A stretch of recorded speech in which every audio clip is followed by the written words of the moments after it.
Hello everyone, Leon Thomas Lewick with you for RTT News from the TVB Forward Conference 2010 in Manhattan. Our guest for this segment is Adam Armbruster. He's senior partner at Eckstein, Summers, Armbruster and Company out of New Jersey. How are these times to be in your business? The economy has been very rough. Many people think it perhaps has turned a corner. How is that reflective in the sort of business you're doing or trying to do with broadcasters? When things get really up, the economy's on fire and car dealers are selling 30% more cars without even thinking about it, what happens is they get away from basics in their business. And the basics always did work. It's like a star athlete that gets away from practice.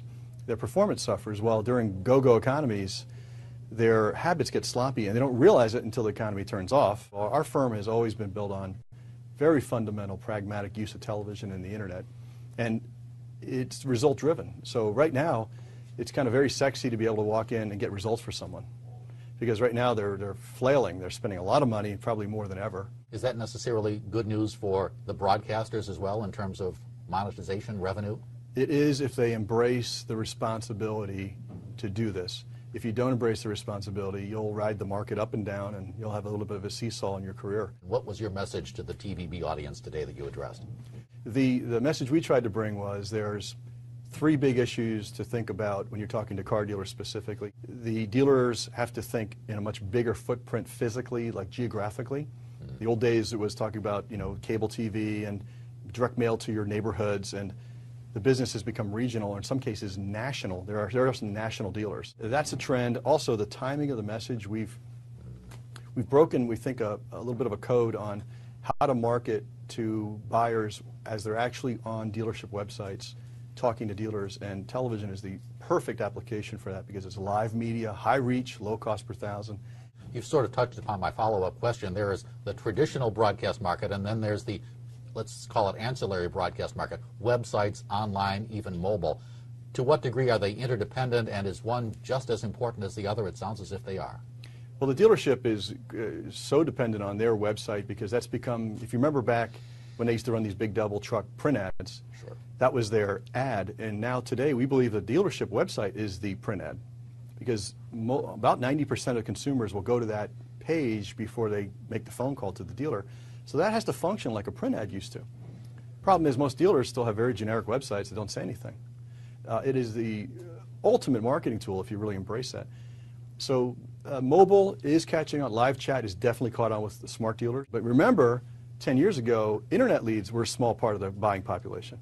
A chat lead being so much more credible because it's objective as opposed to a subjective marketing? It's a buyer that's obviously tech friendly, so there's automatically an educational and income curve established there, right? They're tech friendly, they have a smartphone, and their time is more valuable than their money. So the time to not have to go to a dealership, talk to a dealership, just chat with them and have someone actually respond, you'll win that customer over. The X factor is the dealers don't keep up with the customers.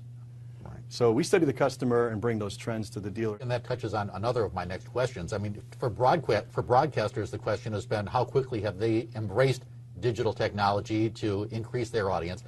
To what degree are car dealerships embracing the digital world to enhance their sales experiences? Are they reluctant, or are they saying bring it on? Well, all the pros in the car business will admit that the dealers really denied the digital age early on. I mean, they didn't take the lead seriously. And they must be finding that the consumer is more educated than ever before they make that initial contact to the dealer. I mean, there is so much information on even individual cars online that the consumer's got a lot in his or her pocket before even having any contact with a dealership.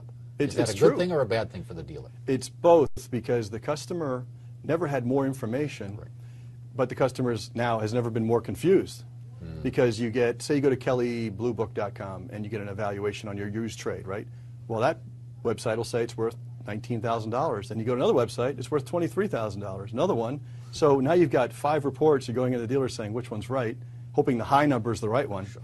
Dealer says, by the way, none of them are right. Here's the real number. So you can over-inform yourself. It's like studying up on healthcare information. Pretty soon you have all the symptoms. If you do all this, so pretty soon you're just baffled. Adam, we're out of time. For someone who wants more information about your organization and what you do, what's the best way for them to get in touch?